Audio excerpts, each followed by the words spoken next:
नमस्कार, मैं राजेश भारद्वाज आप सभी का क्लैट प्रेप के ऑनलाइन प्लेटफॉर्म पर हार्दिक स्वागत करता हूं। Hello everyone, welcome to CLAT prep.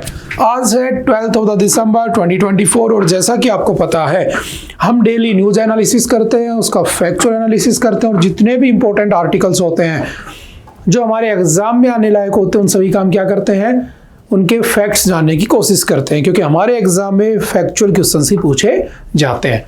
तो चलिए स्टार्ट करते हैं।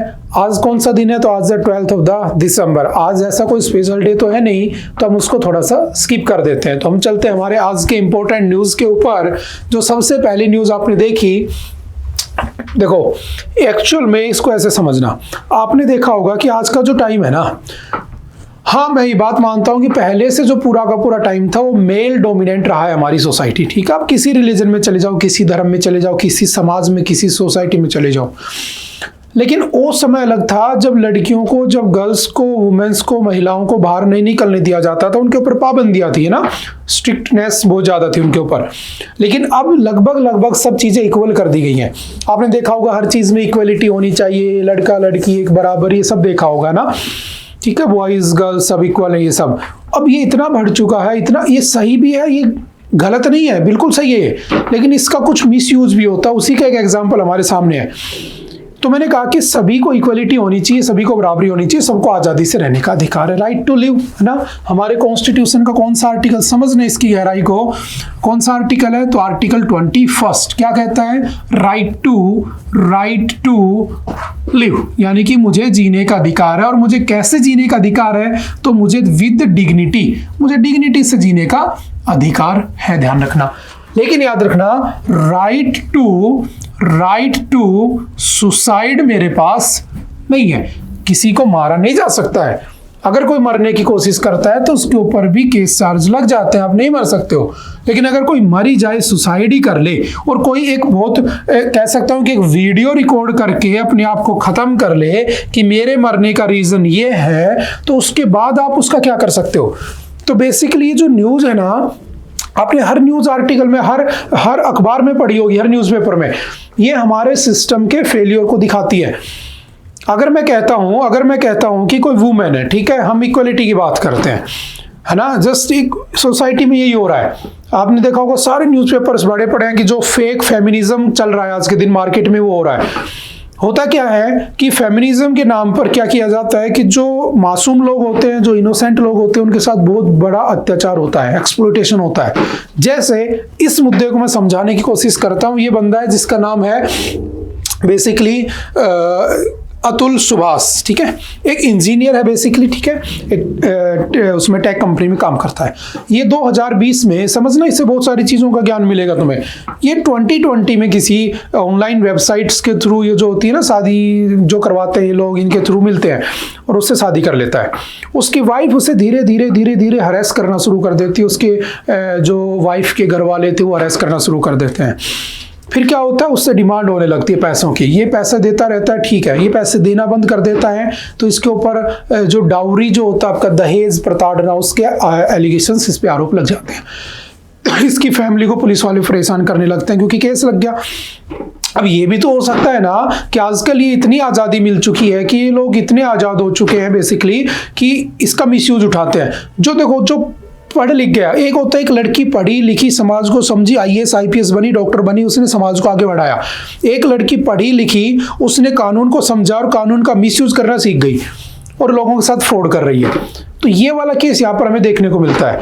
तो हुआ क्या कि इससे कहा गया कि इवन इसके अभी जिसने सुसाइड कर लिया बंदे ने, इसने 24 पेजेस के सुसाइड नोट लिखा है, जिसके अंदर इस जो ये बातें लिख रहा है उसको ये बोल भी रहा है, ये समाज को एक मैसेज देना चाहता है कि आप लोग भी ऐसी गलती कभी मत करना। एक्चुअल में इसकी सारी प्रॉपर्टी लगभग इसकी मदर के नाम पे है। तो इसने उससे कहा अपनी वाइफ से कि मैं तुम्हें, अगर मैं मर गया तो तुम कहाँ से ऐश कर पाओगे, तुम्हारे घर वाले कहाँ से मजे कर पाएंगे। क्योंकि वो क्या करते हैं, आजकल एक ट्रेंड चला हुआ है, कोई पढ़ा लिखा अच्छा कमाने वाला लड़का ढूंढ लो और उसके बाद उससे पैसे लेना शुरू कर दो। पैसे ना दे तो उसको दहेज के आरोप में फंसा दो, 2 4 5 महीने जेल में रहने के डर से वो पैसा दे देगा। तो इससे उसने कहा कि सेटलमेंट हो सकता है, अगर तुम मुझे क्या करो। ये बहुत कोर्टों में घूमता रहा, इवन एक जज भी है, याद रखना, उसका मैंने फोटो नाम नहीं लगाया यहाँ पे, आपने न्यूज में पढ़ा होगा। उस जज, इसने लिखा है उस वीडियो के अंदर, इसमें बोला इसने कि उस जज ने इससे कहा फैमिली कोर्ट जहां पर इसको न्याय मिलना चाहिए था, जहां पर इसको जस्टिस मिलना चाहिए था, वहां पर उस जज ने इससे कहा कि ये केस बहुत आते हैं, तुम 5 लाख रुपए दो, मैं सेटल कर दूंगी। फिर उसने कहा इसकी वाइफ ने कि मुझे 1 करोड़ रुपए दे दो, मैं सेटल कर दूंगी, मैं केस वापस ले लूंगी। अब इसने 1 करोड़ रुपए देने को तैयार हो गया, तो उसको लगा जब 1 करोड़ दे सकता तो और भी दे सकता। वो बोली 3 करोड़ रुपए दे दो, मैं सेटल कर दूंगी। अब सोचो, इतना परेशान हो चुका था, इसको एक उम्मीद थी कि जो न्याय है, जस्टिस है इंडिया में, जो कानून की जो तुम जस्टिस लेडी कहते हो, जिसके हाथ के ऊपर पहले पट्टी लगी थी, जिसको इस बार हटा दिया गया है, उसके हाथ में तलवार की जगह कॉन्स्टिट्यूशन दे दिया गया है, उसके सामने वहां पर बैठा जज है ना, वहां पर बैठे लॉयर्स। हालांकि इसके लॉयर ने भी इससे कह दिया था कि तुम यहाँ आना मत, आते अरेस्ट कर लिए जाओगे। लॉयर को पता है क्या होता है, जज को भी पता है क्या होता है, मंत्रियों को पता है क्या होता है, लेकिन आज तक इस सिस्टम को ठीक क्यों नहीं किया जा रहा है? ये तो हमारे सामने आ गया कि इसने वीडियो बना दी। ऐसे कितने लोग होते होंगे जो अपने आप को मार लेते होंगे, सुसाइड कर लेते होंगे इन प्रेशर्स के कारण, कि अगर इसकी एक गलती की वजह से मेरे को जेल जाना पड़ा, मेरे मम्मी पापा को जेल जाना पड़ा, तो क्या इज्जत रह जाएगी? तो बेचारे सुसाइड कर लेते हैं। इसने तो ओपनली कर दिया। अब इसके ऊपर देखना इतने सारे केसेस बनेंगे, डॉक्यूमेंट्री तक बन सकती है इसके ऊपर, है ना, बहुत सारा ये मुद्दा साल भर न्यूज में रहेगा। तो आई थिंक ओवरऑल आप समझ चुके होंगे मैं कहना क्या चाह रहा हूं, न्यूज क्या है। तो इस बंदे ने क्या कर लिया, सुसाइड कर लिया। और कितने पेज का, 24 पेजेस का एक सुसाइड नोट लिखा है, और इसने यही लिखा है कि दुनिया ठीक नहीं है, सिर्फ इसलिए कि उसकी पत्नी उसे हरेस कर रही थी। तो एक बात याद रखना, ये अपनी पत्नी के द्वारा किए गए हरेसमेंट से दुखी नहीं था, ये उसके हरासमेंट से दुखी नहीं था, ये बेसिकली हमारा जुडिशियल सिस्टम ने जो इसको हरास किया उससे दुखी था, कि जिसके पास न्याय मांगने जाता वही पैसा मांग लेता, जिसके पास न्याय मांगने जाता वो कहता कि सेटल करा दूंगा। मतलब इसकी कोई वैल्यू नहीं रह गई। अब सोचो, एक खुशहाल अच्छा खासा परिवार, अच्छा कमाने वाला परिवार, और इसने गलती से बस शादी कर ली, और वो भी किससे, बिना फैमिली देखे। तो आपने देखा होगा, यहाँ से मैं आपको एक बात कहना चाहूंगा कि हमारे यहाँ पर एक नया कल्चर आ चुका है कि लड़का लड़की देखते हैं शादी कर लेते हैं। हमारा एक एंशिएंट सिस्टम होता था कि लड़का लड़की डायरेक्ट शादी नहीं करते थे, पहले फैमिली देखी जाती थी।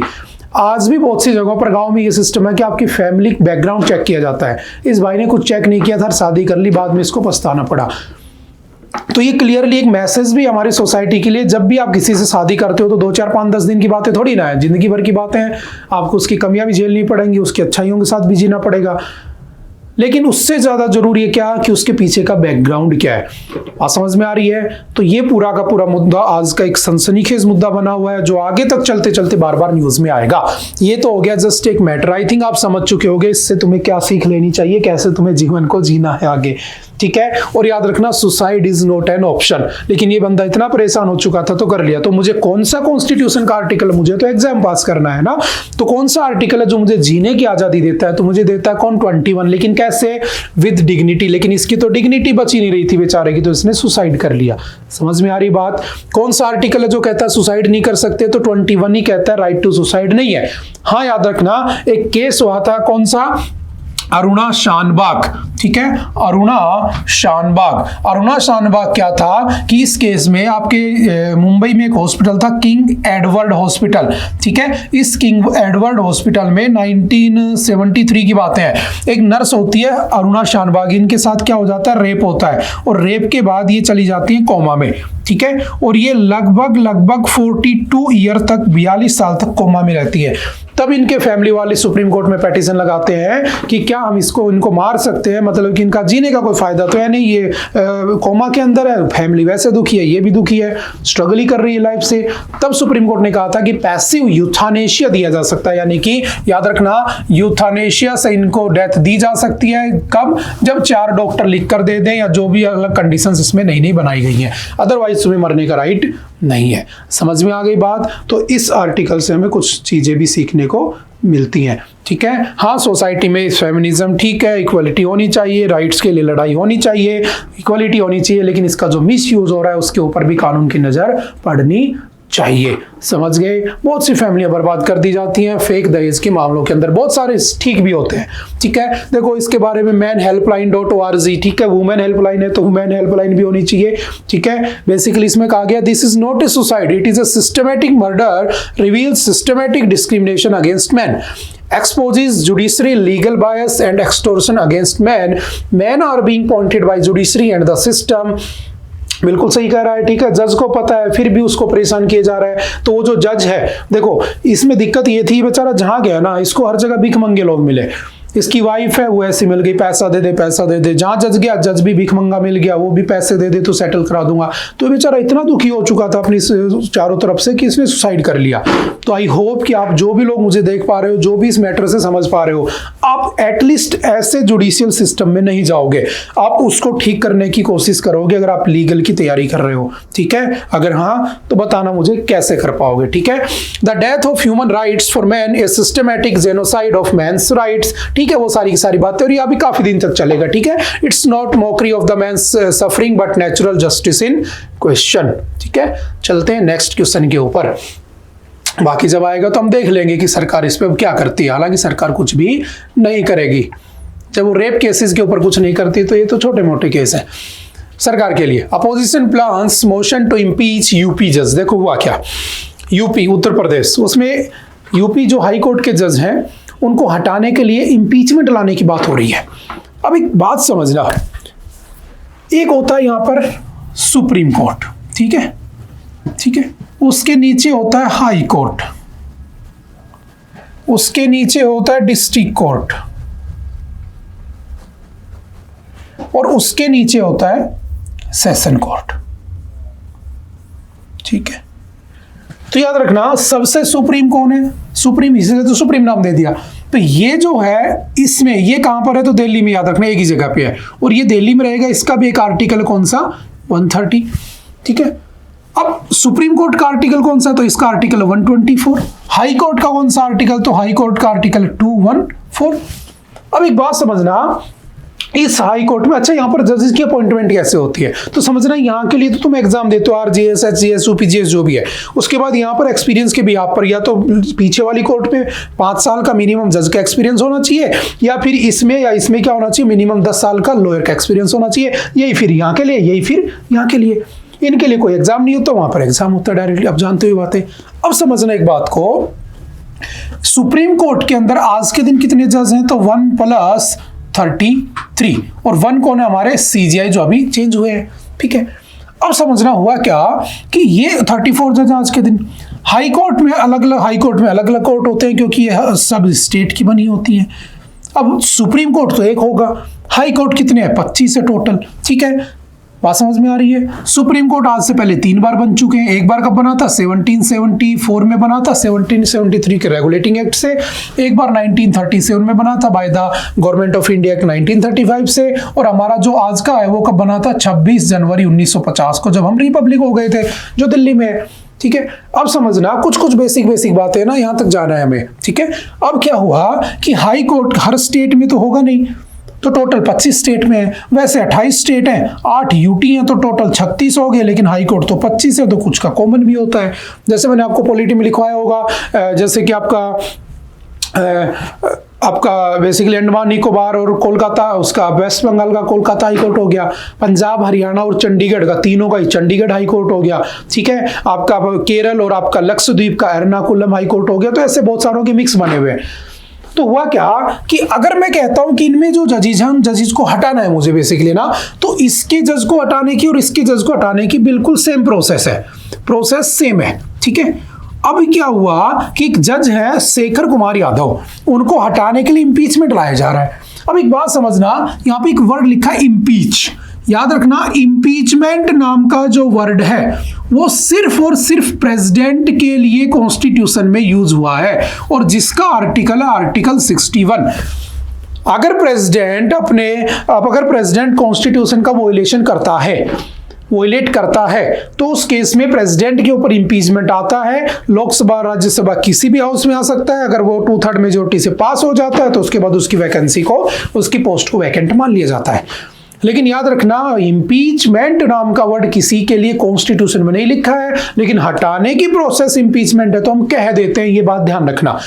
ठीक है, अब मैं कहता हूं सुप्रीम कोर्ट और हाई कोर्ट के जज को हटाने की प्रोसेस क्या होती है, रिमूवल प्रोसेस क्या होती है। तो सिंपल याद रखना कि जजों को देखो एक्सपीरियंस के बिहाफ पर बनते हैं। ठीक है, तो जितना एक्सपीरियंस के बिहाफ पर बनेगा तो उसके अंदर अगर एक्सपीरियंस की कमी रह गई किसी केस में तो हटा दिया जाएगा। तो दो कंडीशन याद रखना।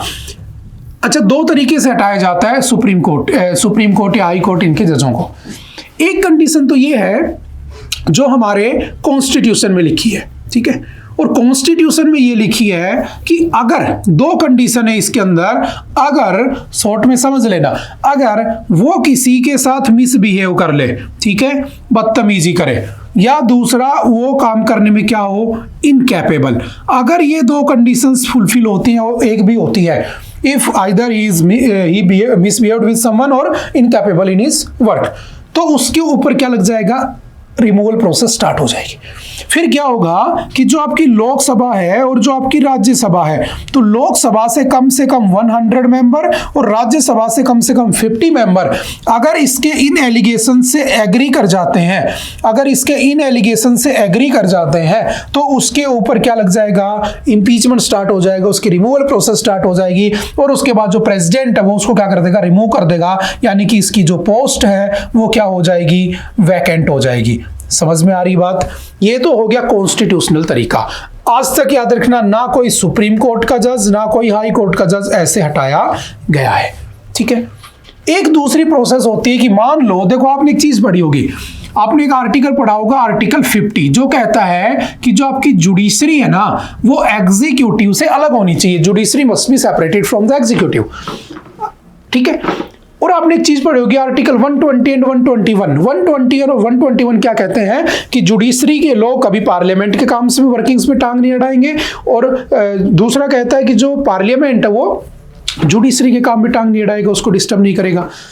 लेकिन सोचो कि अगर पार्लियामेंट की तरीके से, ठीक है, यानी कि आपकी जो लोकसभा राज्यसभा की तरफ से अगर किसी जज को नहीं हटाया जा रहा है, और अगर उसमें मान लो हाई कोर्ट का कोई जज है और सुप्रीम कोर्ट को लगता है कि यार इसको हटा देना चाहिए, तो सुप्रीम कोर्ट ने उनको हटाने के लिए खुद का एक अलग प्रोविजन बनाया हुआ है। इस बात को ध्यान रखना। और वो अलग प्रोविजन को क्या कहते हैं, वो लोग इन हाउस कमेटी कहते हैं। यानी कि इन हाउस कमेटी वो बनाकर बैठे हैं कि अगर ऐसे नहीं हट रहा है, अगर पार्लियामेंट वालों को नहीं लग रहा है कि इसको हटाना है और जजों को हटाना है, तो उसके लिए भी एक इन हाउस कमेटी का फॉर्मेशन किया हुआ है, जो कि आपकी 1994 के बाद से चली आ रही है। अब देखो है क्या उसमें समझना, इन हाउस कमेटी में एक्चुअल में ये करते क्या है उसको समझने की थोड़ी सी कोशिश करना। देखो होता क्या है, इन हाउस कमेटी में 3 जज बने होते हैं। 2 तो होते हैं chief justice from other high court, आसपास के हाई कोर्ट के कोई 2 चीफ जस्टिस, और एक उसी सेम कोर्ट का कोई जज उठा लेते हैं। 3 लोग होते हैं। ये 3 लोग डिसाइड करते हैं कि भाई इसने क्या बदतमीजी की थी, मिसबिहेव किया था, इनकैपेबल है। देन वो चीज जाती है कहाँ पे, आपके प्रेसिडेंट के पास, और प्रेसिडेंट के पास सोल अथॉरिटी है, वो ये अपॉइंट करता है, वो रिमूवल करता है, तो वो फिर उसको क्या करेगा, हटा देगा। ये कब से किया जाने लगा, तो ये जजेस इंक्वायरी एक्ट आया था 1968, लेकिन ये कब से प्रैक्टिस में लाने की बात की गई, 1994 के बाद से। तो 2-4 बातें याद रखना। और अगर पूछे हटाने का प्रोसेस, तो आर्टिकल 124 में सुप्रीम कोर्ट के जजों का, 218 में किसका, हाई कोर्ट के जजों का, जबकि दोनों की प्रोसेस दोनों की सेम होती है, ये ध्यान रखना। तो अभी बात हो रही है कि यूपी के जो जज हैं बेसिकली शेखर कुमार यादव, और वहां पर जो कपिल सिब्बल साहब हैं, उन्होंने क्या कहा, लोकसभा और राज्यसभा के अंदर ये मुद्दा उठाया है, क्योंकि वो मेंबर ऑफ पार्लियामेंट में, ध्यान रखना, तो उन्होंने ये मुद्दा उठाया है कि हमें क्या करना है, इसके ऊपर इंपीचमेंट लानी है। तो 2 तरीके हैं, या तो ये लोकसभा राज्यसभा में लोकसभा के 100 लोग एग्री कर जाएं, राज्यसभा के 50 लोग एग्री कर जाएं, तो इसको हटा दिया जाएगा। और इसको एग्री करने के बाद भी याद रखना, स्पेशल मेजोरिटी चाहिए होती है, 2/3 मेजोरिटी चाहिए होती है। ऐसे नहीं है तुम किसी भी जज को हटा दोगे। अगर किसी जज ने रूलिंग पार्टी के अगेंस्ट डिसीजन दे दिया तो रूलिंग पार्टी तो जजों को रिटायर ही करती रहेगी, ऐसा नहीं है। अब इसमें क्या होगा, 2/3 मेजोरिटी, ये सब हो गया। ये था एग्रीमेंट होना चाहिए, 100 और 50 का एग्रीमेंट हो गया, देन वो स्टार्ट होगा। ध्यान रखना, अच्छे से समझना। अब क्या होगा, 2/3 का मतलब है, मान लो 543 सीटें आज के दिन 43 है, ठीक है, उस दिन बैठे थे 360 लोग, ठीक है, जिस दिन ये प्रोसेस चली। तो नॉर्मल मेजोरिटी की अगर बात करें तो 543 में से 543 में से आधे निकाल लूं तो 272 के आसपास अगर एग्री कर जाएंगे तो हो जाएगा। लेकिन अगर कहीं 2/3 की बात कर रहा है तो जिस दिन जो लोग बैठे थे, मान लो 360 लोग बैठे थे, तो 360 लोगों का 2/3 निकलेगा, और उसका 2/3 निकलेगा तो उसके बाद अगर जो लोग निकलेंगे वो अगर इतने एग्री कर जाएं, इतने में से इतने लोग, तो उसको क्या कर दिया जाएगा, हटा दिया जाएगा। बात समझ में आ रही है? तो सिंपल सी 2-4 बातें याद रखना। जब हटेगा तो हम देख लेंगे कि हाँ किसी जज को हटा दिया गया है। ठीक है, चलते हैं नेक्स्ट आर्टिकल के ऊपर। Hour drive against manual scavenging will continue. Supreme court ने कहा है कि हमारी जो ड्राइव है वो बेसिकली कंटिन्यू रहेगी। किसके लिए? हमारी जो स्ट्रगल है किसके लिए? मैनुअल स्क्वेंजिंग के लिए, वो खत्म नहीं होगी कभी। देखो है क्या, मैं ये कहता हूं कि 2 लोग रहते हैं, ठीक है, एक है, चलो है ना, और मैंने कहा 2 लोग हैं, ठीक है, एक है नंबर 1 और ये है नंबर 2, ठीक है, ये है नंबर 1, ये है नंबर 2, समझना अच्छे से। ये एक नॉर्मल पर्सन है, ठीक है, ये अपनी लाइफ में आर्टिकल 21 का यूज करता है, राइट टू लिव, जीने का अधिकार। कैसे जीने का अधिकार है इसको? विद डिग्निटी, ठीक है, डिग्निटी से जीता है, मतलब किसी से कोई डर नहीं है इसको, सोसाइटी में ठाट से रहता है, ठीक है। दूसरा है इस राइट टू लाइव है, राइट टू लिव या राइट टू लाइफ है इसको किस में? इन ए हेल्दी एनवायरनमेंट, यानी कि एक अच्छे हेल्दी एनवायरनमेंट में इसको जीने का राइट है, जिसके अंदर इसे अच्छा खाना मिलेगा, जिसके अंदर इसे अच्छी हवा मिलेगी, जिसके अंदर इसको अच्छा क्या मिलेगा? पानी मिलेगा पीने को, ठीक है। ये सोसाइटी में रह रहा है। और एक दूसरी तरफ पर्सन है नंबर 2, ठीक है, समझना बहुत अच्छे से। ये नंबर 2 क्या करता है बेचारा? ये बेसिकली जो सीवेज लाइन होती है ना उसके अंदर काम करता है, यानी कि ये मैनुअल स्क्वेंजिंग का काम करता है, सीवर लाइन को साफ करता है, ठीक है। अब सोचो क्या इसके पास आर्टिकल 21 है? क्या नहीं है, क्योंकि क्या इसके पास राइट टू लिव तो है, लेकिन क्या ये डिग्निटी से जी पा रहा है? क्या नहीं जी पा रहा है। जब ये बाहर मार्केट में निकलता है और लोगों को ये पता रहता है कि ये नालियां साफ करता है, ये गटर साफ करता है, तो लोग उसे नफरत भरी निगाहों से देखेंगे, कोई उसके पास छूना नहीं चाहेगा। वो सब्जी खरीदने किसी रेडी पे रुक गया तो लोगों को पता है कि आदमी ये काम करता है, तो लोग उसके हाथ से छुई सब्जियां तक नहीं खरीदेंगे। तो कहीं ना कहीं इसकी डिग्निटी तो खत्म होती गई, इसको डिग्निटी है नहीं। और मेरा कॉन्स्टिट्यूशन ये कहता है कि एवरी सिटीजन को डिग्निटी से जीने का राइट है, लेकिन इसको तो नहीं बेचारे को। आजादी के लगभग 75+ साल हो चुके हैं, आज तक ये लोग ऐसे जी रहे हैं। और ऐसा नहीं है कि ये लोग, और ये एक पर्टिकुलर कास्ट के लोग होते हैं, पर्टिकुलर कैटेगरी के लोग होते हैं जिनसे यही काम करवाया जाता है। इनकी डेथ हो जाती है, ये सोसाइटी में बीमारियां फैला देते होंगे, क्योंकि गटर में काम कर रहे हैं, कोई ना कोई वायरस साथ आ गया तो फैल गया, वो तो अलग सी चीजें हैं, लेकिन उसकी डिग्निटी तो चली गई। फिर तुमने एक चीज पढ़ी होगी कि इस आदमी के पास आर्टिकल 15 है। आर्टिकल 15 क्या कहता है? इक्वलिटी इन सोसाइटी, समझना, इक्वलिटी इन सोसाइटी, समाज में इसको इक्वलिटी नजरों से देखा जाएगा। क्या इसके पास आर्टिकल 15 है? क्या नहीं है। मुझे पता चल गया, मेरा होटल चलता है और मुझे पता चल गया कि ये आदमी गटर साफ करता है, तो मैं थोड़ा सा हिचकिचाऊंगा ना, झिझकूंगा कि यार इसको मैं खाना खिलाऊं कि नहीं खिलाऊं, तो 15 भी चला गया। 15 में क्या लिखा है कि हर किसी को होटल में जाने का, रेस्टोरेंट में जाने का, घूमने का, सोसाइटी में रहने का बराबर अधिकार है। लेकिन इसका तो तुमने छीन लिया, सिर्फ किस लिए? ये गटर साफ करता है तो इंसान ही ना, ह्यूमन राइट्स तो है ना इसके पास भी, लेकिन नहीं मिल रहे। आगे देखो, आर्टिकल नंबर 17 इसके पास नहीं है इसके पास, यानी कि अनटचेबिलिटी। आप इसके साथ अनटचेबिलिटी नहीं कर सकते हो, लेकिन इसके साथ तुम सीधा सीधा अनटचेबिलिटी करोगे, इसका वायलेशन करोगे। क्या कहता है आर्टिकल 17 कि इसके अंदर आपने पढ़ा होगा प्रिवेंशन ऑफ, समझना, प्रिवेंशन ऑफ एट्रोसिटीज, और प्रिवेंशन ऑफ एट्रोसिटीज को कहा गया SC/ST एक्ट, ठीक है, जो आया था 1989 में, कि अगर आप किसी के साथ छुआछूत बोलते हैं, इसको हिंदी में इसको अनटचेबिलिटी कहते हैं। अगर आप किसी को छूने से, अगर उसको होता था ना पहले सोसाइटी में कि छू लिया, छोटी कास्ट का है, जाके नहाना पड़ेगा, हाथ धोना पड़ेगा, पहले वो चलते थे, तो ये सब खत्म हो। देखो, जब तक हम सोसाइटी में कास्टिज्म में उलझे रहेंगे, जब तक हम ऐसे अनटचेबिलिटी में रहेंगे, तो बेसिकली हम डेवलप नहीं हो सकते। तो कहा गया आर्टिकल 17 में कि अगर कोई ऐसा करता पाया गया तो फंडामेंटल राइट का वोलेशन हो रहा है, तो अनटचेबिलिटी नहीं होनी चाहिए। बाद में उसका एक्ट बना दिया, अगर तुमने किसी को जाति के नाम से बुला दिया, किसी के जाति के नाम पर तुमने कमेंट कर दिया, तो पहले पुलिस तुम्हें अरेस्ट करेगी, उसके बाद तुम्हारे ऊपर केस चलेगा। अगर तुमने कहा होगा तो तुम्हें सजा हो जाएगी, नहीं कहा होगा तो तुम्हें छोड़ देंगे। लेकिन पहले मुझे मेरे मन में ये डर बैठा दिया गया कि अगर तूने कह भी दिया तो तुझे जेल हो जाएगी, तो मैं कहने में हिचकिचाऊंगा। बात समझ में आ रही है? तो हुआ क्या, धीरे धीरे हम लोग ये भूल गए, हमारे जीन से निकल गई ये बात। आजकल हमें, तुम बच्चे हो, तुम्हें पता ही नहीं होगा तुम्हारे बगल में जो बैठा हो बंदा किस कास्ट का है। अगर ये सब नहीं होता तो तुम भी मन में अनटचेबिलिटी लेकर बैठे होते। बात समझ में आ रही है? तो आर्टिकल 17 कहता नहीं होना चाहिए, लेकिन इसके साथ तो तुम करोगे। अगर तुम्हें पता हो कि ये बंदा गटर साफ करके आया है, तुम उसके बगल वाली सीट पर कभी नहीं बैठोगे। अगर वो ऑटो में, बस में बैठा है तो कर रहे हो ना तुम अनटचेबिलिटी। लेकिन ये अनटचेबिलिटी जो ये फील कर रहा है, जो इसके साथ ये इतनी सारे रूल्स का वोलेशन हो रहा है, इसका एक ही रीजन है बस। वो रीजन ये है कि बेचारा मैनुअल स्क्वेंजिंग करता है, नालियां साफ करता है खुद से। अब इसकी हेल्थ के इश्यूज हैं, इसकी सेहत का इश्यूज है, बहुत से लोगों की डेथ हो जाती है, सरकार कोई ध्यान ही नहीं देती है, वो बात की बातें हैं। तो कहा गया कि ये सारी चीजें ना हो, उस आदमी का भी राइट टू लाइव या राइट टू लिव या राइट टू लाइफ है।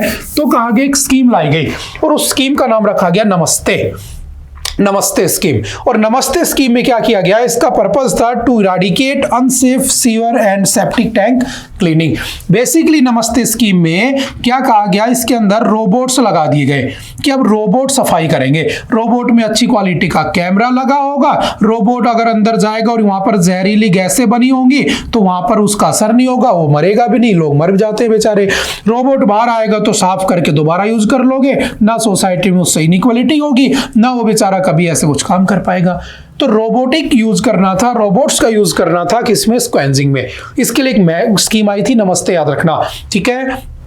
बात समझ में आ रही है? टारगेट कब का है, 2026 तक इंडिया को मैनुअल स्क्वेंजिंग फ्री कर देना है। और इसके लिए सबसे पहला जो रोबोट आया था उसका नाम क्या था, याद रखना, बैंडीकूट। क्या नाम था उसका, बैंडीकूट रोबोट, जो कि कहां पर स्टार्ट किया गया था, पहला स्टेट कौन सा था, केरला स्टेट था, याद रखना। आज ये 500 प्लस डिस्ट्रिक्ट्स के अंदर काम चल रहा है इंडिया में, याद रखना 768 प्लस डिस्ट्रिक्ट है। 2011 में 768 थी, अब तो बढ़ गई होंगी बहुत सारी, ठीक है। तो मैंने प्लस लिखा है लगभग, ठीक है। तो ये वहां तक फैल चुका है। लेकिन सुप्रीम कोर्ट का कहना है कि जिस हिसाब से डेथ होती जा रही है, जिस हिसाब से ये न्यूज आती जाती है, हमें नहीं लगता कि अभी क्या हो पाएगा, कंप्लीट हो पाएगा। तो आई थिंक आप उसके पीछे की कहानी समझ गए होंगे। अब 2-4 एक्ट्स के बारे में पढ़ लेते हैं जो मैनुअल स्क्वेंजिंग को रोकने के लिए बने हुए हैं, जो कहीं ना कहीं हमारे एग्जाम में डायरेक्टली पैसेज अगर आता है तो हमसे डायरेक्टली पूछ लेता है। तो सिंपल याद रखना, the employment of manual scavengers and construction of the dry latrines prohibition act 1993 में आया था। फिर इस 1993 के एक्ट को रिप्लेस कर दिया किसने, the prohibition of the employment as manual scavengers and their rehabilitation act 2013। इस एक्ट के थ्रू अगर कोई ये काम करता है तो एक बार उसको 40,000 रुपए दिए जाते हैं, अगर वो ये काम करना चाहता है तो, ठीक है। फिर उसको हर महीने 3,000 रुपए दिए जाते हैं, ठीक है, जब वो ट्रेनिंग लेता है, ट्रेनिंग पीरियड में होता है। ये सारी चीजें उसमें की गई हैं। अगर डेथ हो जाती है तो उसकी फैमिली को 10 लाख रुपए तक भी देने का प्रोविजन है इसके अंदर। पहले ऐसा नहीं था, तो उनके राइट्स की बात की जाने लगी है। और बहुत अच्छी चीज है कि हाँ, हमारे देश में ऐसे लोगों के बारे में भी सोचा जाता है। समझ गए? फिर वही बात आ जाएगी, मैंने अभी एक आर्टिकल आपसे पढ़ाया था, ठीक है, इक्वालिटी की बात। जो जब कोर्ट में बात पहुंचती है तो मैन वुमेन की इक्वालिटी अलग हो जाती है, और जब ऐसे सफाई की बात आती है तो भी अलग हो जाती है। तो कहीं ना कहीं हमें उस मुद्दे से भी देखेंगे तो वो भी आपको पता होना चाहिए। स्वच्छता उद्यमी योजना, एक मिशन आया था स्वच्छता उद्यमी योजना, जो हमारी ministry of social justice and empowerment ने स्टार्ट किया था 2 अक्टूबर 2014, क्योंकि 2 अक्टूबर को क्या होता है, गांधी जयंती। और गांधी जी किसके प्रेमी थे, तो गांधी जी प्रेमी थे बेसिकली किसके, सफाई के, स्वच्छता प्रेमी थे। और तुम सब हो गांधी प्रेमी, है ना। The prohibition of the employment as manual scavengers and their rehabilitation amendment bill 2020, ठीक है। 2013 उसको ये अमेंड कर दिया था। Building and maintenance of the insanitary latrines act 2013, prevention of atrocities act मैंने बताया था 1989 में आया हुआ था, ठीक है। सफाई मित्र सुरक्षा चैलेंज स्टार्ट किया गया सरकार के द्वारा। स्वच्छता अभियान ऐप भी लॉन्च कर रखा है। ये 2-4 बातें याद रखना, सिंपल सा, ठीक है। चलते हैं नेक्स्ट। उनको 10 लाख रुपए भी देने की बात की गई है जो अगर जिनकी डेथ हो जाती है, ठीक है। Indian scientist develop novel gene therapy to provide one time solution for the haemophilia.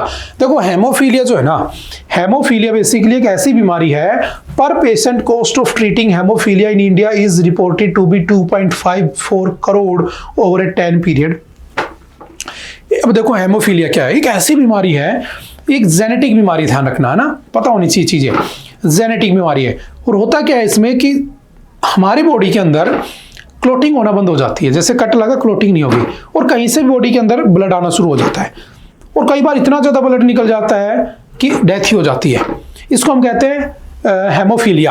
अब हेमोफीलिया अगर किसी इंसान को हो गया है और उसको अपने आप को बचाना है तो पिछले 10 साल के अंदर एवरेज उसको लगभग 2.5 करोड़ रुपए अपने ऊपर खर्च करने पड़ेंगे, तब जाकर वो अपनी जान बचा पाएगा। मतलब इतना बहुत महंगा खर्चा आता है, कॉस्टली। अब सोचो कोई मेरे जैसा गरीब आदमी है, वो नहीं है उसके पास 2.5 करोड़ रुपए, तो वो तो खत्म। तो ऐसी बीमारी के लिए क्या किया गया, एक नई जीन थेरेपी आई है जिसका नाम क्या रखा गया है, तो याद रखना वन टाइम सॉल्यूशन उसके अंदर आपको मिल जाएगा। एक इंजेक्शन बना दिया गया है, जिसके बाद क्या होगा, आपकी बॉडी जो उसके अंदर क्या हो जाएगी, 14 मंथ के अंदर बिल्कुल ठीक हो जाएगी। तो सिंपल याद रखना, आपसे पूछेगा recently haemophilia was seen in the news, तो क्या है ये, इसमें फैटल ब्लीडिंग एपिसोड होते हैं, इससे लोगों की डेथ हो जाती है। वन लाइनर क्वेश्चन है, ठीक है, तो ज्यादा इसकी डिटेल में नहीं जाना है, ठीक है। चलते next. India accounts for half of malaria cases in south east Asia 2023। अब देखो आपने मलेरिया का नाम सुना होगा। मलेरिया क्या होता है, एक मच्छर से होने वाली बीमारी है। अब आप कहोगे सर मच्छर से होने वाली बीमारी है तो कैसे, क्या होता क्या है इसमें, तो देखो इसमें होता क्या है कि मलेरिया में एक मच्छर होता है जिसका नाम क्या होता है, एनाफिलीज मॉस्किटो, एनाफिलीज मच्छर। और याद रखना सारे के सारे फीमेल मच्छर होते हैं जो काटते हैं, मेल बेचारे शांत मच्छर है, मेल शांत है, वो नहीं काटते हैं, ठीक है। आज पूरा इजी पे चल रहा है मुद्दा, है ना। अब समझना हुआ क्या कि जो एनाफिलीज मॉस्किटो है, ये क्या करता है, इसके पास क्या पहुंच जाता है, तो रीजन में एनाफिलीज नहीं है, रीजन उसका क्या है, प्लाज्मोडियम पैरासाइट। ये प्लाज्मोडियम पैरासाइट से इन्फेक्ट हो जाता है वो एनाफिलीज, और जब वो एनाफिलीज किसी इंसान को काटता है तो इस इंसान में चले जाते हैं प्लाज्मोडियम आपका पैरासाइट चला जाता है, और वो आपको बीमार कर देता है और कह देते हैं मलेरिया हो गया। और मलेरिया एक ऐसी बीमारी है जिससे बहुत सारे लोगों की डेथ होती है। शायद आपने सुना होगा जो सिकंदर था, अलेक्जेंडर द ग्रेट, वो भी मलेरिया से मर गया था, मच्छर काटने से बुखार हो गया था और उसकी डेथ हो गई थी। मलेरिया या टाइफाइड में से कहा जाता है।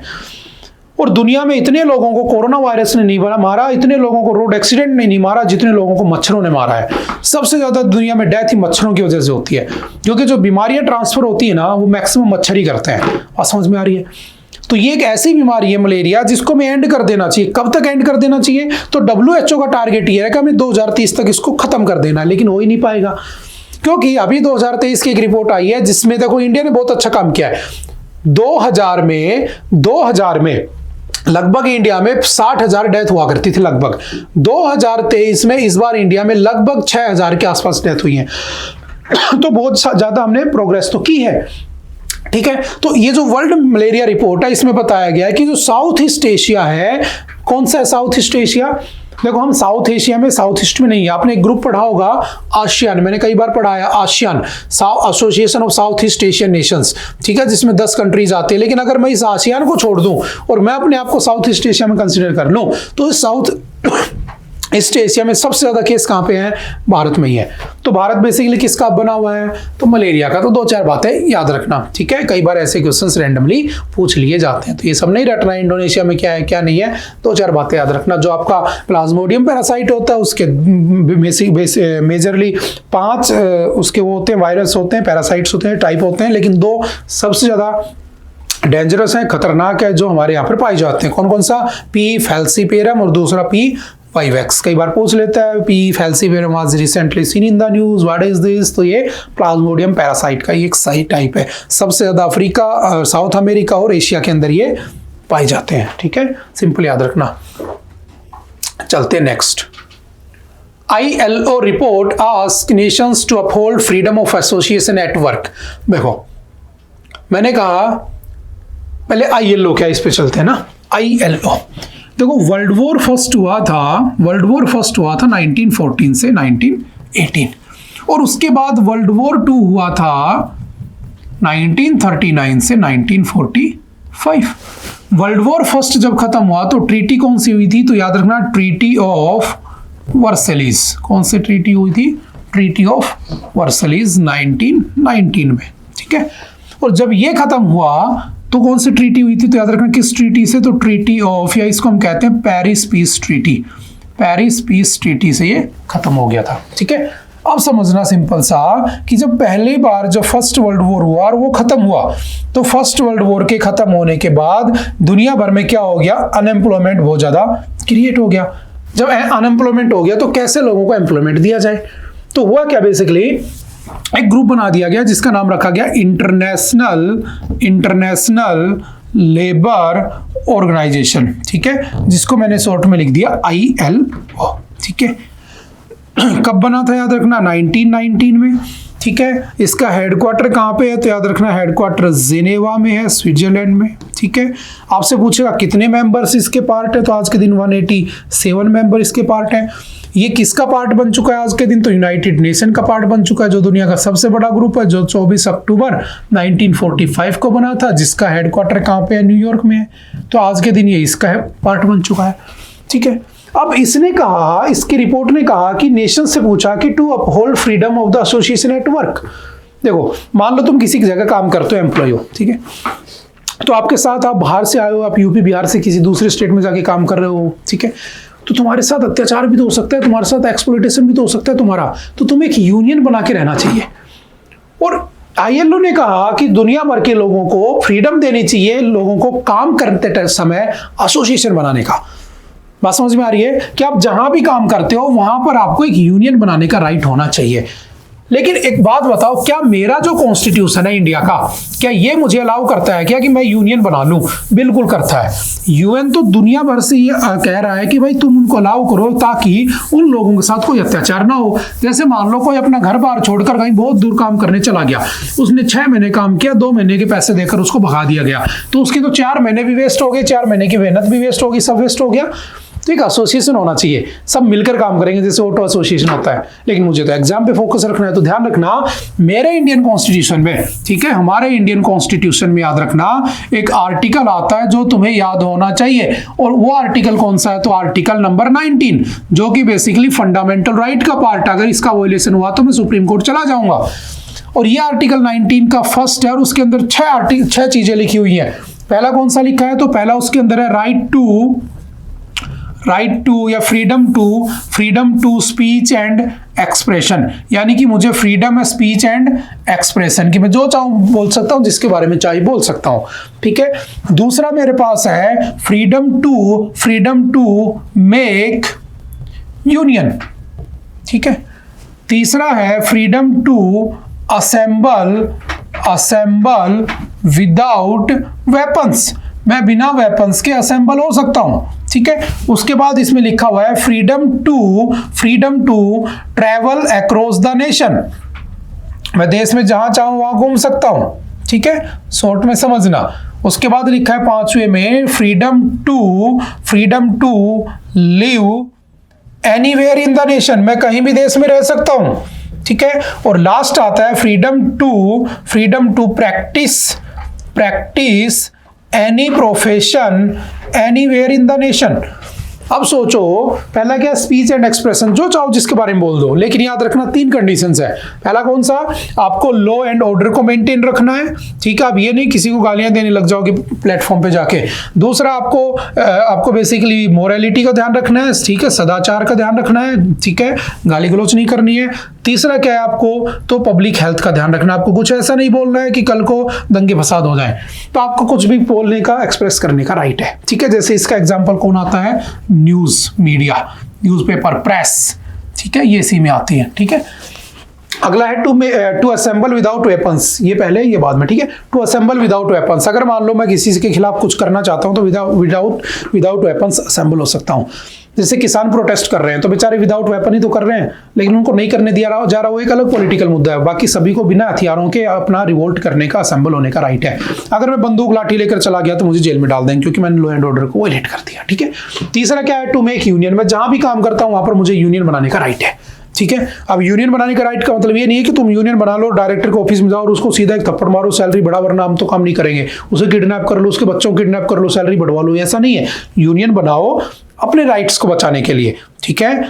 लेकिन इन 3 कंडीशंस को भी ध्यान रखना। समझ में आ रही है? हाँ। उसके बाद है to travel across the nation. तुम देश में कहीं भी घूमो, तुम्हारी जेब में क्या होना चाहिए? गांधी जी पैसे होने चाहिए, तुम कहीं भी घूम सकते हो, तुम्हें कोई नहीं रोक सकता। ठीक है? हाँ, इन 3 चीजों को ध्यान रखना। रास्ते में किसी की चैन स्नैच कर रहे हो, कुछ कर रहे हो तो कहीं भी उठा लेगा। वहां ये थोड़ी ना कहोगे कि मैं गोवा जा रहा हूं और रास्ते में किसी की चैन स्नैच कर ली तो पकड़े जाओगे। तो ये भी ध्यान रखना है। ठीक है? कहीं भी घूमो। To live anywhere in the nation, तुम कहीं भी रहो, तुम आप हरियाणा के हो, तुम राजस्थान में रहो, यूपी में रहो, बिहार में रहो, जम्मू कश्मीर में, कहीं भी रहो, तुम्हारी आजादी है। ठीक है? लेकिन 3 कंडीशन ध्यान रखना। To practise any profession anywhere in the nation, तुम कहीं भी किसी भी जगह कोई भी प्रोफेशन प्रैक्टिस कर सकते हो, लेकिन हाँ, इन 3 चीजों को ध्यान रखना। समझ गए? ये हमारी क्या है? फ्रीडम से बेसिकली। ठीक है? और याद रखना इसी के आर्टिकल 19 के 2 में क्या लिखा है? तो आर्टिकल 19 के 1 के अंदर 6 चीजें थी, 2 में क्या लिखा है? These freedoms are not absolute. ये फ्रीडम एब्सोल्यूट नहीं है, मतलब कभी भी छीनी भी जा सकती है, ये भी ध्यान रखना। तो ये किसके लिए कहा जा रहा है? जो तुम्हारे नेशन में जो लोग काम करते हैं अलग अलग देशों में, उनके वर्कर्स के लिए। ठीक है? तो थोड़ा सा ध्यान रखना।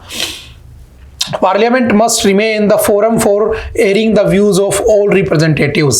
In a move that is unprecedented in India's parliamentary history, 60 members of the Rajya Sabha have expressed a loss of confidence in the chairman Jagdeep Dhankad, who is also the vice president of India. समझ गए? देखो, एक होता है president, बिल्कुल short and sweet, एक होता है वाइस प्रेसिडेंट। ठीक है? प्रेसिडेंट का इलेक्शन कैसे होता है? Single transferable proportional secret ballot system. Single transferable proportional secret ballot system से। ठीक है? मैं पढ़ा चुका हूं पॉलिटी में कैसे होता है, क्या प्रोसेस होती है। वाइस प्रेसिडेंट का क्या होता है? तो सीक्रेट बैलेट सिस्टम से ही इसका भी इलेक्शन होता है। प्रेसिडेंट क्या है? हेड ऑफ द नेशन है। प्रेसिडेंट क्या है? हेड ऑफ द नेशन है। लेकिन प्रेसिडेंट कैसा हेड है? तो याद रखना नॉमिनल हेड है, नाम मात्र का हेड है। ये भी आर्टिकल नंबर 77 में लिखा हुआ है। एक्चुअल कौन है? तो मोदी जी है, पीएम है। पीएम सारे काम प्रेसिडेंट के नाम पे करता है, बट ही इज या she is the head of the nation. अब मान लो प्रेसिडेंट किसी केस में एब्सेंट है। एब्सेंट मतलब प्रेसिडेंट की डेथ हो गई, ठीक है, प्रेसिडेंट को इम्पीच कर दिया गया है, या प्रेसिडेंट ने क्या कर दिया है? रिजाइन दे दिया है। किसी भी सिनेरियो में अगर ये पोस्ट खाली हो जाती है तो ये पोस्ट खाली नहीं रह सकती है। क्यों नहीं रह सकती है? क्योंकि देश के राजा की पोस्ट खाली नहीं रहेगी। जैसे बाहुबली मूवी में देखा था ना, जैसे बाहुबली की डेथ होती है तो उसके बेटे को क्या अनाउंस कर दिया जाता है? बाहुबली या वहां का राजा जो भी है, तो राजा की पोस्ट खाली नहीं हो सकती है। तो कहा गया विद इन 6 मंथ। कब? विद इन 6 मंथ क्या होंगे? इलेक्शन होंगे। तो जब तक इलेक्शन होंगे तब तक क्या होगा? तो जब तक इलेक्शन नहीं होंगे ना, ये आदमी क्या बन जाएगा? एक्टिंग प्रेसिडेंट बन जाएगा। क्या बन जाएगा? एक्टिंग प्रेसिडेंट बन जाएगा। और ये जो आदमी है ये कौन है? तो जो आपकी राज्यसभा होती है उस राज्यसभा का एक्स ऑफिशियो चेयरमैन भी होता है। ये एक्स ऑफिशियो चेयरमैन भी होता है। जैसे लोकसभा में कौन होता है? तो लोकसभा में आपने पढ़ा होगा स्पीकर होता है, और यहां पर कौन होता है? राज्यसभा में चेयरमैन, जो कि कौन होता है? Vice president. इसका काम बस इतना याद रखना, इसका काम बस इतना है कि ये या तो इसकी पोस्ट खाली हो गई तो ये एक्टिंग प्रेसिडेंट बन जाएगा, या फिर ये राज्यसभा की कार्रवाई को, वर्किंग को देखेगा। ये ना तो वोट डाल सकता है, हाँ ये डिसीजिव वोट डाल सकता है, अदरवाइज ये किसी भी हाउस में बैठे, इधर लोकसभा इधर राज्यसभा, ये वोट नहीं डालेगा। इसकी मिनिमम एज कितनी होनी चाहिए? 35 साल होनी चाहिए, 35 ईयर्स होनी चाहिए। ठीक है? ये किसी पोस्ट ऑफ प्रॉफिट पे नहीं होना चाहिए। ठीक है? और इसका इलेक्शन होकर ये बन जाता है वाइस प्रेसिडेंट ऑफ इंडिया। ठीक है? अब समझना है क्या? अब अगर मान लो मुझे इस वाइस प्रेसिडेंट को हटाना है, जो इसका क्या है? राज्यसभा का एक्स ऑफिशियो चेयरमैन है। इसके भी आर्टिकल्स आगे लिखे हुए हैं। ठीक है? मैंने क्लासों में पढ़ रखे हमने। अब ये मुद्दा क्या है समझना, मुझे इसको हटाना है तो मेरे पास है आर्टिकल 61, मैं इंपीचमेंट कर दूंगा इसके ऊपर और ये हट जाएगा अगर प्रूव होता है तो इसको हटाने का क्या प्रोविजन है? तो इसको हटाने का प्रोविजन क्या है? तो देखो अभी तक तो ऐसा कोई हटाया नहीं गया है। हटाने के लिए क्या लाना पड़ेगा? आपको नो कॉन्फिडेंस मोशन लाना पड़ेगा। और अभी क्या हुआ, राज्यसभा के अंदर 60 लोगों ने इसके अगेंस्ट क्या जाहिर कर दिया कि हमें इसमें इंटरेस्ट नहीं है, इसको हटा दिया जाए। तो अब ये प्रोसेस आगे बढ़ेगी कि इसको हटाया जाएगा कि नहीं हटाया जाएगा। तो अगर इसके बाद 2/3 यानी स्पेशल मेजोरिटी एग्री कर देती है कि हाँ इसको हटा दिया जाए, तो उस केस में इसको क्या कर दिया जाएगा? हटा दिया जाएगा। ठीक है? तो ये मुद्दा अभी जस्ट इतना है कि प्रोसेस स्टार्ट हुई है। ठीक है? Seeking his removal from the office. अगर ये होता है तो ये बहुत अच्छी न्यूज बनेगी, हम इसको बहुत अच्छे से डिस्कस भी कर लेंगे। थोड़ा बहुत आपको समझ में आ गया होगा कैसे क्या होता है। ठीक है? अब एक बात समझ रहे हैं यहां से कि क्या आज से पहले कभी ऐसा हुआ है क्या, ये दोबारा आएगी न्यूज 2-4 दिन में, ठीक है, तो उस समय बहुत अच्छे से फिर और पढ़ लेंगे अगर हो जाएगा तो, अदरवाइज आज तक कभी ऐसा हुआ नहीं है। फर्स्ट वाइस प्रेसिडेंट कौन था? डॉक्टर सर्वपल्ली राधाकृष्णन। अभी कौन है? तो हमारे जगदीप धनखड़, जो कल जयपुर में आए हुए थे, इनकी गाड़ी भी शायद एक्सीडेंट हो गई थी, ऐसा भी न्यूज आई थी, ठीक है, तो सिंपल से याद रखना, सही सलामत है, ठीक है। अब देखना, क्या आज से पहले ऐसा हुआ है कि वाइस प्रेसिडेंट की जगह काम किया हो? तो 3 बार ऐसा हुआ है। कब कब? 1969 में, देन अगेन 1969 में, देन अगेन 1978 में। हुआ क्या था समझना, हुआ क्या है 1977 में हुआ क्या था समझना, कि जो 1969 में कौन थे, तो उस समय हमारे जो जाकिर हुसैन थे, कौन थे? जाकिर हुसैन हमारे क्या थे? प्रेसिडेंट। ये प्रेसिडेंट है, ये वाइस प्रेसिडेंट, ध्यान रखना। तो जाकिर हुसैन जी की हो गई डेथ, ठीक है। तो वाइस प्रेसिडेंट कौन था? वीवी गिरी। तो V V Giri was appointed as acting president, ये एक्टिंग प्रेसिडेंट बन गए, ठीक है, समझ में आ रहा है। अब मैंने कहा कि ये क्या है? वीवी गिरी, जो कि हमारे प्रेसिडेंट है लेकिन एक्टिंग प्रेसिडेंट है, ये पोस्ट होगी खाली, ये विद इन 6 मंथ भर जानी चाहिए, ये चाहे कितने टाइम में भरे, कोई भी उसके ऊपर पाबंदी नहीं है। अब क्या हुआ कि इस वीवी गिरी ने कहा कि भाई मैं भी इलेक्शन लड़ूंगा, एक्टिंग से काम नहीं चलेगा, मैं तो रियल में बनूंगा, तो ये भी किस में चले गए? इलेक्शन लड़ने के लिए नॉमिनेशन दे दिया, तो ये पोस्ट भी खाली हो गई, ठीक है, ये पोस्ट भी खाली हो गई, ये पोस्ट भी खाली है।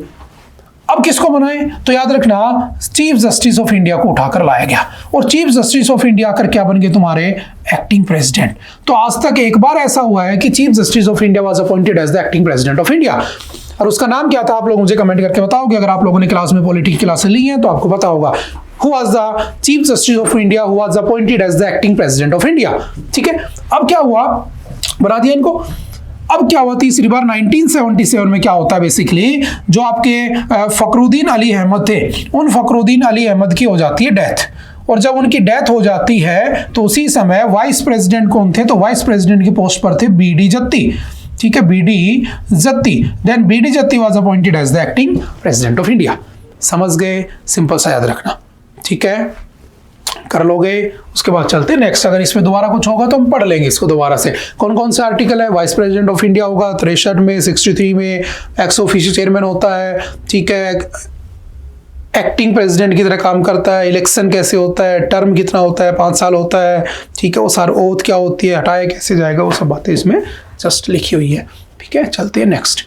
RBI governor Malhotra was best batting stance in public interest. आपको पता होगा कि आरबीआई का नया गवर्नर अपॉइंट कर दिया गया है, जिसका नाम क्या है? तो बेसिकली कौन है? संजीव मल्होत्रा, ठीक है, सॉरी संजय मल्होत्रा, इनको आरबीआई का गवर्नर बना दिया गया। सिंपल से याद रखना, ठीक है। और आरबीआई क्या होती है हम लोग काफी बार पढ़ चुके हैं, 2-4 बातें पढ़ लेते हैं, साल भर आरबीआई पढ़ते ही रहते हैं, ठीक है। तो क्या क्या है इसमें देखते हैं एक बार। कब बना था आरबीआई? आपने पढ़ा हुआ है बहुत बार। कब बना था? 1935 में, ठीक है। आरबीआई किस कमीशन की रिकमेंडेशन पे बना था? तो यंग हिल्टन कमीशन की रिकमेंडेशन पे बना था। आरबीआई जो है उसका नेशनलाइजेशन कब हुआ था? तो सिंपल याद रखना, इसका नेशनलाइजेशन हुआ था 1949 में। आरबीआई के पहले गवर्नर कौन थे? अभी पढ़ रहे हो तो पहला पता होना चाहिए कौन थे, तो ऑसबॉर्न स्मिथ, ठीक है, he was the first governor of RBI. कब से कब तक थे? 1935 से 37। ध्यान रखना इस बात को। अगर पूछे फर्स्ट इंडियन गवर्नर कौन बने थे, तो पहले इंडियन गवर्नर कौन बने थे, तो सिंपल याद रखना आपके first Indian governor CD Deshmukh. कौन बने थे? सीडी देशमुख बने थे, ठीक है। इससे पहले अभी कौन थे? तो आपको पता है शक्तिकांत दास थे, जिनको हटाकर अभी इनका टेन्योर आ चुका है। तो सिंपल से 2-4 बातें याद रखना, ठीक है। एक्ट कब आया था आरबीआई का? एक्ट ऑफ 1934 से बनाया गया था, ठीक है। 2-4 बातें एटलीस्ट याद रखना। इसका हेडक्वार्टर कहाँ पे है? तो याद रखना मुंबई। पहले कहाँ पर था हेडक्वार्टर? तो कोलकाता, ठीक है। कोलकाता में कब से कब तक था? 1935 से 37, फिर इसको यहाँ शिफ्ट कर दिया गया था, ठीक है। 2-4 बातें याद रखना, बाकी हम उसमें क्लासेस में इको की क्लासेस में पढ़ लेते हैं। चलते next. Chief justice need longer tenures. Chief justice जो है उनका लॉन्गर टेन्योर होना चाहिए, सही कह रहे हैं, बिल्कुल सही कह रहे हैं। देखो हमारे यहाँ पर जो सुप्रीम कोर्ट है उसका जो सीजीआई होता है, सीजीआई है ना, समझना 2-4 बातें ही समझनी है। पहला कौन था? तो याद रखना हमारे इस वाले सुप्रीम कोर्ट का जो हमने बनाया ना आजादी के बाद, इसका सीजीआई पहला कौन था? तो आपको पता होना चाहिए एच जे कानिया, ठीक है, एच जे कानिया, हीरालाल कानिया। अभी कौन है आज के दिन, तो अभी नए आ चुके हैं, क्या नाम है उनका, तो आपको पता होना चाहिए, ठीक है। चीफ जस्टिस ऑफ इंडिया कौन आ चुके हैं आपके, basically who is the chief justice of India आज के दिन, तो कौन है, संजीव खन्ना, ठीक है। तो जो संजीव खन्ना है बेसिकली जो आपके चीफ जस्टिस ऑफ इंडिया हैं, उनका टेन्योर जैसे अभी स्टार्ट हुआ, ठीक है। अभी कौन है, संजीव खन्ना, ठीक है। इससे पहले कौन थे, डीवाई चंद्रचूड़, ठीक है, डीवाई चंद्रचूड़।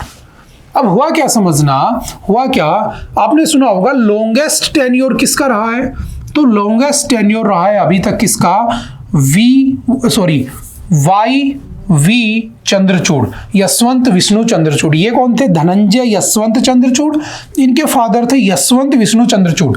इनका टेन्योर रहा था 1978 से लेकर 1985 तक, ठीक है। तो डिपेंड किस पे करता है टेन्योर, तो उनकी एज पे डिपेंड करता है। सुप्रीम कोर्ट के जज की एज कितनी होती है, मैक्सिमम 65 साल, और हाई कोर्ट में मैक्सिमम 62 साल, ठीक है। उसके बाद रिटायर कर देते हैं। तो आपने सुना होगा सबसे शॉर्टेस्ट टेन्योर किसका रहा है, तो सबसे शॉर्टेस्ट टेन्योर वाले जो हमारे सीजीआई रहे हैं वो कौन थे, कमल नारायण। कौन थे, कमल नारायण। कमल नारायण कब बने थे, 1991 में बने थे, और इन कमल नारायण का टेन्योर कितना था, 17 डेज का टेन्योर था। तो कहा गया कि जो सीजीआई का जो टेन्योर है ना वो ज्यादा होना चाहिए, ताकि वो अच्छे काम कर सके। समझ में आ रही है, कोई अच्छा सीजीआई आता है वो तुरंत निकल लेता है, पता नहीं चलता कोई 1 साल बन रहा है 2 साल बन रहा है, ठीक है। तो 2-4 बेसिक बातें याद रखना, ज्यादा इसमें कुछ पढ़ने की नीड नहीं है, क्योंकि हम बार बार सुप्रीम कोर्ट को पढ़ते ही रहते हैं। उसके बाद excessive heat among most search terms in 2024 में सबसे ज्यादा कौन कौन से वर्ड सर्च किए गए थे, तो इसको एक बार जस्ट देख लेना, क्योंकि कई बार ऐसे क्वेश्चन एलेट सेलेक्ट वगैरह में आ जाते हैं। जैसे आपका मूवीज सबसे ज्यादा किसको सर्च किया गया, स्त्री 2, कल्कि, ठीक है, 12th फेल, लापता लेडीज, हनुमान, महाराजा, ये सब शोज में हीरा मंडी, मिर्जापुर, ये सब सबसे ज्यादा देखे गए, ठीक है। सॉन्ग्स में नादानियार, ये सब हैं, ठीक है। पीपल में कौन था, विनेश फोगाट पहले नंबर पे रही सर्च करने वालों में, नीतीश कुमार दूसरे नंबर पे जो बिन पेंदी का लोटा कहते हैं, चिराग पासवान, हार्दिक पांड्या क्यों न्यूज सर्च किए गए होंगे, पता है तुम्हें, तलाक हो गया था, तो ये सारी, पूनम पांडे भी है, ठीक है, आप जानते होंगे, लक्ष्य सेन, ये सब। Meaning all eyes on Rafah सबसे ज्यादा सर्च किया गया था, बीच में चला था ना, ऑल आइज ऑन राफा सबसे ज्यादा सर्च किया गया। अकाय, ठीक है, सर्वाइकल कैंसर, तवायफ, डेम्यूरे, पुकी, स्टैम्पेड, मोए, ठीक है, ये सब क्या है उसमें सर्च किए गए थे, ठीक है। नियर मी में एयर क्वालिटी इंडेक्स सबसे ज्यादा सर्च किया गया। ओणम साध्या, राम मंदिर, स्पोर्ट्स बार्स, ये सब इसमें जस्ट याद रखना। अगर आदमियों की बात करें तो मोदी जी जून 2 से जून 8 तक सबसे ज्यादा सर्च किए गए थे, ठीक है। तो ये सिंपल सा एक डाटा है, अब मेन इसमें 2 पॉइंट याद करके छोड़ देना, ज्यादा इतना इंपॉर्टेंट भी नहीं है, लेकिन हाँ एलेट वगैरह के एग्जाम में आ जाता है, ठीक है। उसके बाद चलते नेक्स्ट। आई थिंक आज के लिए इतना ही था। आई होप कि आपको चीजें समझ में आई होंगी। मिलते हैं दोबारा next time. Okay, bye bye, thank you, have a nice